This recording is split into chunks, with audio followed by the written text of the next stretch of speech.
now let's go further. Yes. We're talking about these teens, we're talking about these kids, and again, we're trying to think of different strategies. So, how are we going to start to help them? So, one thing that we often hear from our parents or our community, there's this idea of time blindness. And so, first, if you could speak to that, and then also, um, a lot of times our parents will go, I want to help my kids, but how do I give them accountability without becoming the micromanager? Because we got to find, I think just as Find the parents, fine line. yeah, we got to find the fine line. So let's Okay. talk about So time there's a blindness lot and to, then that okay. fine There's a line. lot to unpack there. So we're going to actually start here and then we're going to go to like, I call it the 36,000 level view. Love it. So let's talk about time blindness for a while. Time for a minute. Time blindness is just it's a fancy way of, and I hate the fancy. Like if you know me, you know that everything I do is very user friendly. Like I want to give you words that you can understand.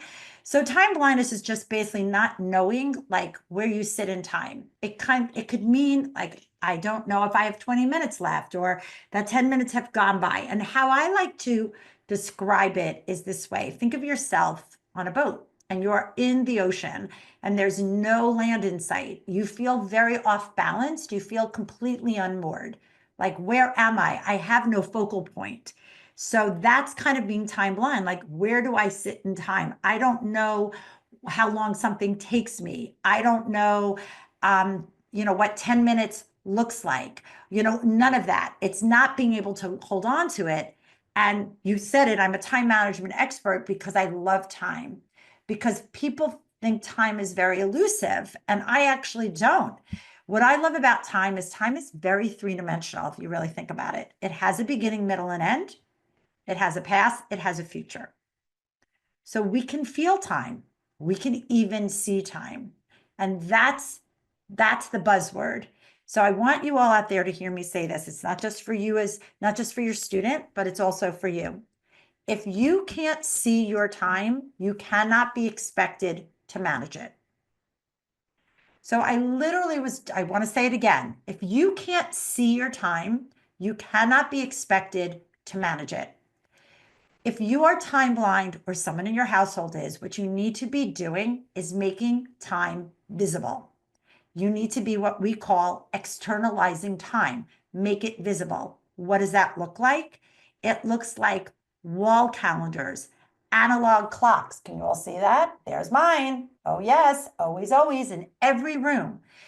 Analog clocks, your watch if you want one, even your phone for setting a timer, because timers hold future time so you can focus on present time.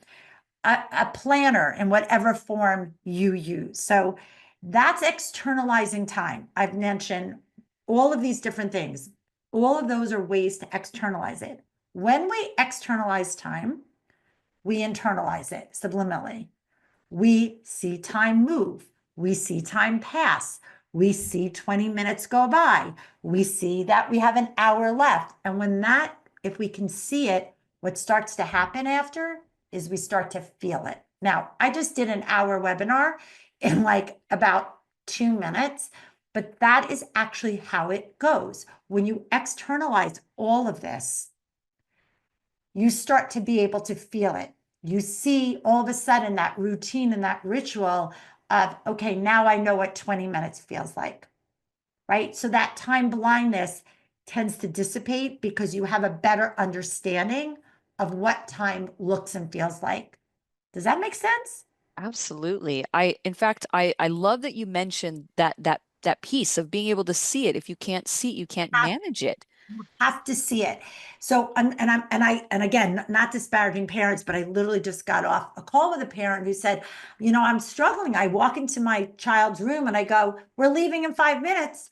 And I walk out and I don't get anything in return. And I'm like, well, what does that mean? Can you describe to me what it means when you say 5 minutes? And the response is, it's 5 minutes. I'm like, well, can they see 5 minutes?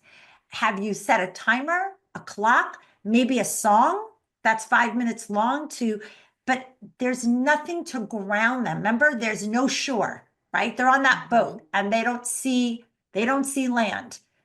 Where's the land? Where's the distance? Where am I anchoring myself to something? And that was a major aha moment. And what was interesting to your point was it wasn't just that's for my kid. I need this was him talking. It was a gentleman, and he said, I need that. I need those signs. I need to be able to see it, to be able to feel it and then act on it. Yeah. One other thing that's really important. Most kids, not all kids, need to see what we call see done.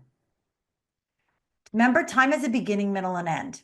And most of our ADHDers or executive functioners have a very hard time initiating and starting. And there's a myriad of reasons why.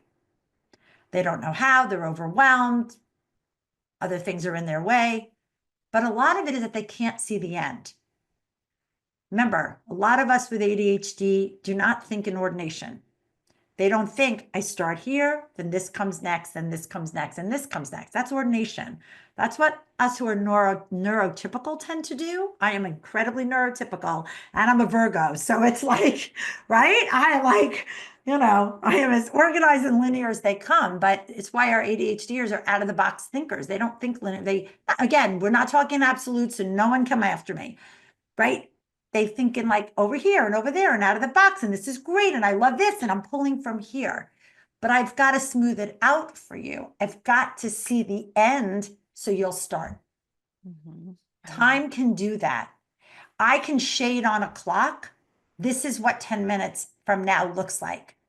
That's why we tell our students, here's another that we want you. Now, again, you got to find your own best practices, but it's why we teach time over task. Always. We don't say to our students, go upstairs and get your math homework done before dinner. Because what does that mean? How long is that going to take me? Right. Where's done in there? But if I tell you to go work for 32 minutes, I always do things on the odd. That's another tip. If you have young kids at home, do things on the odd amount.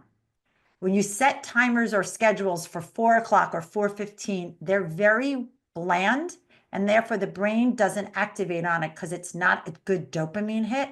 But when we say things like 7 minutes, 14 minutes, 32 minutes, it's fun, it's gamified, and now my brain will activate. Trust me on that one. I love these. I love these different tips. So, See? I'm Little gonna, tips, little yeah, tips. I'm gonna reiterate some that you just Yes. mentioned. And I know that some of our, so analog clock, I'm also a big believer in that. Also In just every room your students every room. in, even the Yes. bathroom, especially the Yes. bathroom, especially if you have a teenager. Right. And also just, I've always wanted my kids to learn how to, they need to, I want them to know how to tell. One of the things that I do with our analog clock is if it's not shaded, I say, we're going to leave in 5 minutes, which is when the big hand gets to this number, or I'll ask them what numbers, right? So things like that. One thing I also like to use with my kids is we're about to leave, oh, you're listening to that song. You can listen to that song one more time and then we have to go, which is about, so like you said, you can make it fun. It doesn't have to be a, No, it does this not. regiment. You can use the things that they are used to. Oh, you're going to watch another video. Okay, you can watch one more full video of that Exactly. and then we have to go. And so it's making it accessible and understandable in the things that work around them.